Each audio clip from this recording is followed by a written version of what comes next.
Seja muito bem-vindo a mais um GRI Woman Interviews, um espaço dedicado para entrevistas com as executivas do mercado imobiliário. Eu sou a Patrícia Frasato, idealizadora do GRI Woman in Real Estate Committee Brasil, e hoje tenho o prazer de entrevistar a Camila Almeida, sócia-diretora da Habitat Capital Partners. Camila, seja muito bem-vinda a essa nossa nova série do GRI. É um prazer ter você aqui. Obrigada, Paty. Um prazer estar aqui também. Para começar, sabemos que a Habitat hoje está presente com investimentos em mais de 40 empreendimentos. Qual a sua visão e quais os setores mais aquecidos nesse momento? Vamos lá, acho que a gente atua muito nos setores residenciais, né? Então, tanto em incorporação vertical, quanto loteamento e também no setor de multipropriedade, né? Que vai um pouquinho para o turismo. O que a gente tem visto, né? Acho que a gente continua vendo um crescimento no mercado imobiliário, mas, logicamente, com o juros subindo, a gente vê esses setores um pouquinho... com as vendas um pouquinho mais controladas do que a gente estava vendo no momento de juros muito baixo, né? Porque aí fica mais caro para todo mundo comprar, fazer financiamento, etc. Então, acho que a gente ainda está vendo um momento de crescimento, mas já vê vendas menos aceleradas do que no ano passado.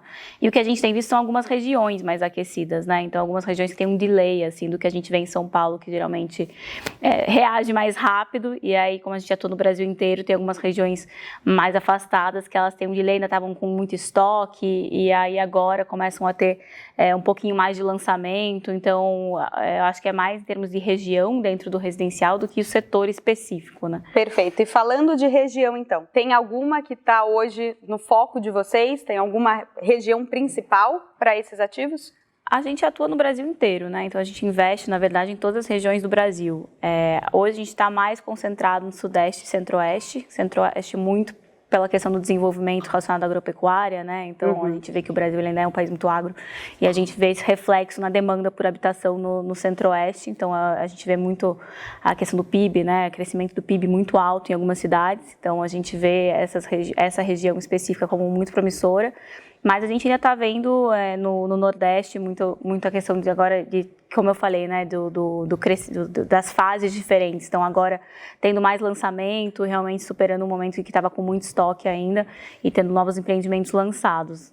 A gente não foca em nenhuma região, a gente está atuando, realmente a ideia é atuar no Brasil inteiro, mas acaba que você vê regiões com mais lançamento, com mais projetos sendo desenvolvidos, justamente por ter mais demanda e por serem mais promissoras, né? Então, acho que o foco hoje é maior ainda Centro-Oeste, mas a gente já tem muita coisa Sudeste, não tem como fugir aqui de São Paulo. A gente fala que a gente é fora do eixo Rio-São Paulo, né? Tem muita coisa aqui interior de São Paulo, né? Muita coisa promissora, muitas regiões ainda com espaço para desenvolvimento.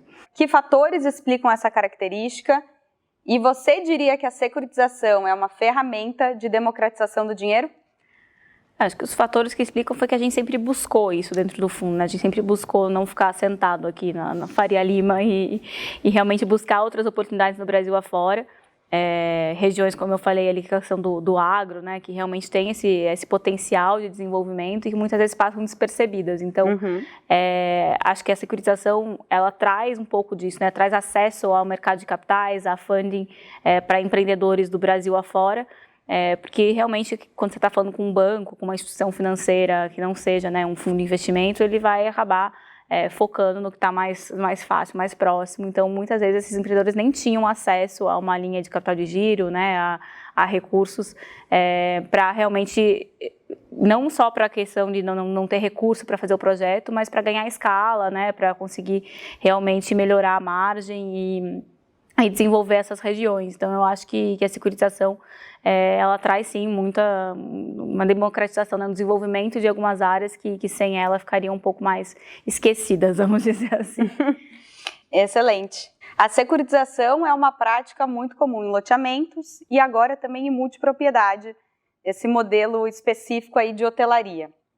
É correto dizer que é um ótimo exemplo para justificar a importância de montar uma carteira pulverizada, pensando em investimentos de CRI?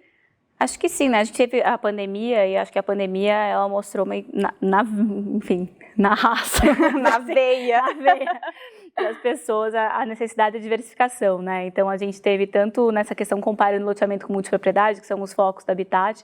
Então, a gente teve loteamento, foi um momento em que todo mundo estava preso dentro de casa, não queria mais ficar fechado em apartamento, então foi buscar essa moradia em condomínio, em loteamento aberto.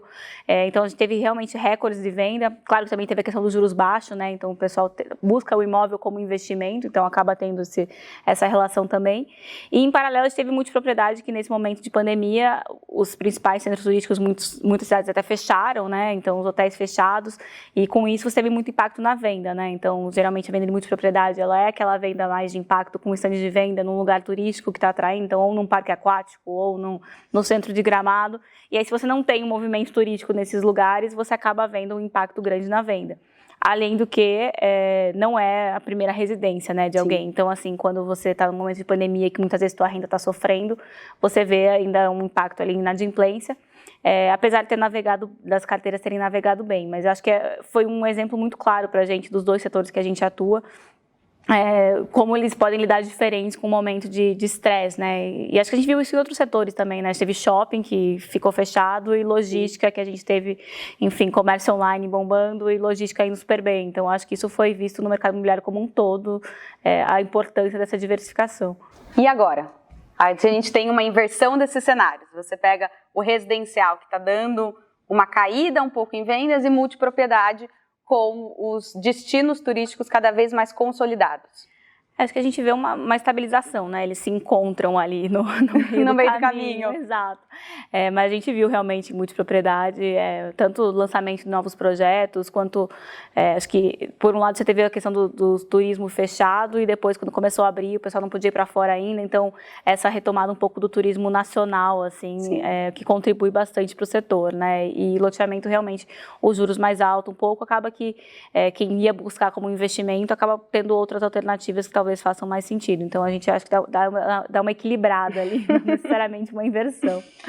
Perfeito. E a subida da Selic tende a migrar recursos investidos em produtos de maior risco para a renda fixa tradicional. Já existe algum reflexo no mercado de CRI? Os fundos de papel estão entre os melhores pagadores de dividendo de mercado. Isso ameniza o panorama descrito? Eu acho que, vamos lá, os fundos imobiliários como um todo estão sofrendo um pouco, né? Acho que é normal. A gente lembra, a gente esquece rápido, né? Mas eu trabalhava em banco em 2014 e ninguém queria olhar qualquer outra coisa que não fosse LCA, LCI e pronto, era o mais fácil. Então, acho que a gente volta, não, claro, para esse cenário. Acho que teve muito desenvolvimento do mercado de capitais, do mercado financeiro, né, no Brasil ao longo desse tempo, gerado pela questão dos juros baixos, de buscar outros investimentos, mas acho que você tem aí grandes casas, acho que democratizando o investimento, né? Então, muitas pessoas têm mais acesso do que tinham antes a outros produtos de investimento. De qualquer forma, os fundos imobiliários sofreram um pouco, sim, com a questão da alta dos juros, né? Dessa migração de investidor para renda fixa. Os fundos de papel menos, realmente, pela questão de ainda estarem navegando na inflação alta e de conseguirem captar um pouco dessa alta de juros. Então, você tem muitos fundos de papel que investem em ativos atrelados ao CDI, né? Nosso fundo mesmo, a gente buscou trazer algumas operações atreladas à CDI para dentro do fundo para capturar, né, esse aumento da Selic. Então, sofrem menos. O que acontece é que você tem que tentar manter um spread de crédito ali para conseguir manter a atratividade para o investidor. E aí você acaba, obviamente, quando o teu spread, os teus juros, né, para emprestar era menor, você tinha muito mais oportunidade, então, de investimento. Então, você tinha muita busca, né, por esse recurso, por financiamento com CRI, e a gente já sentiu, sim, uma diminuição nesse quesito. E nas ofertas, né, acho que as ofertas de fundo imobiliário, a gente vai ter um cenário mais controlado do que nos últimos 2 anos, que realmente foi recorde. Então, acho que a gente deve passar um ano aí, eleição, juros altos, de incerteza, que vai ser um ano com mais desafios. Excelente. E para finalizar, então, um ping-pong rápido aqui. Se você puder fazer uma aposta para 2022, qual setor? Olha, eu ainda acredito no residencial, acho que vai ser um ano mais de incerteza, mas a gente ainda tem visto muito sucesso assim, nos empreendimentos que estão lançando agora em algumas regiões. E uma sensação, uma palavra, uma expectativa para 2022? Desafios, incertezas, dúvida. Mas vamos sobreviver. Vamos, acho que é um ano mais incerto, um pouco menos atípico do que o momento que a gente estava passando nos últimos 2 anos, mas acho que a gente sobrevive. Que bom. Camila, obrigada mais uma vez por participar aqui com a gente. Para você que nos acompanha, já sabem, não esqueçam de curtir esse vídeo, compartilhar com os executivos da indústria e, claro, se inscrever no nosso canal. Obrigada e nos vemos numa próxima.